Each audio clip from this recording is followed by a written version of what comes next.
மிதுன ராசி நேயர்களே, இந்த மே மாதத்தை பொறுத்தவரையில் உங்களுக்கு குரு பயிற்சி என்பது 14ஆம் தேதி உங்களது விரயஸ்தானத்தில் ரிஷபத்திலிருந்து மிதுனத்திற்கு உங்கள் ஜென்மத்திற்கு வருகின்றது.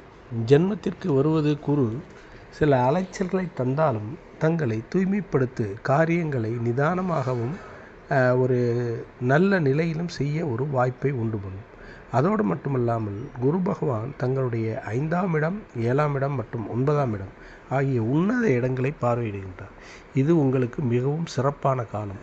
உங்களுக்கு அஷ்டமசனி முடிந்து அதுக்கப்புறம் 9ஆம் இடத்தில் வரும்போது கூட பெரிய ஒரு சிறப்பை இல்லாமல் அடையவில்லை என்றாலும் இப்பொழுது உங்களுக்கு அது எல்லாமே நடக்க ஆரம்பிக்கும். நல்ல காரியங்கள், சுப காரியங்கள் நிகழ ஆரம்பிக்கும்.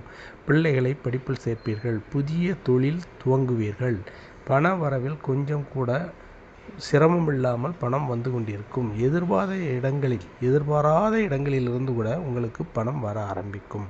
குடும்பத்தில் அந்யோன்யத்தை உண்டு பண்ணும். இதுவரையிலும் பிரச்சனையாக இருந்து வந்த கணவன் மனைவி மற்றும் குடும்பத்தினரிடம் இருந்து வந்த பிணக்குகள் நீங்கி மகிழ்ச்சியையும் சந்தோஷத்தையும் உண்டு பண்ணும். குலதெய்வ வழிபாடு மற்றும் ஆன்மீக வழிபாடுக்கு சென்று வரக்கூடிய ஒரு வாய்ப்பு ஏற்படும்.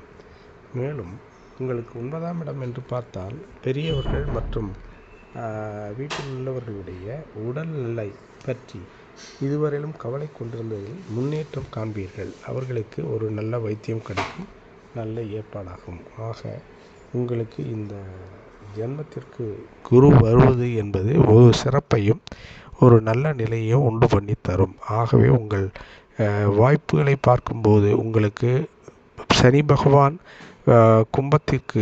ராகு பகவான் கும்பத்திற்கு வருகின்றார். அந்த ராகு பகவானை குரு பகவான் பார்வை செய்கின்றார். ஆகவே உங்களுக்கு எல்லாமே ஒரு சிறப்பான இடத்தில் அமைகின்றது. 4ஆம் இடத்தில் உங்களுக்கு கேது பகவான் இருக்கின்றார். அதன் மூலம் உங்களுக்கு ஆன்மீகத்தில் மிக வளர்ச்சியும் ஆன்மீக சுற்றுலாவும் சென்று வரக்கூடிய ஒரு வாய்ப்புகளும் ஞானமும் ஏற்படும். ஆக இந்த குரு பயிற்சி என்பது உங்களுக்கு சிறப்பையும் எல்லா வளங்களையும் அள்ளித்தரக்கூடிய ஒரு சிறப்பான குரு பயிற்சியாக அமைகின்றது. வாழ்க வளமுடன். வணக்கம். நன்றி.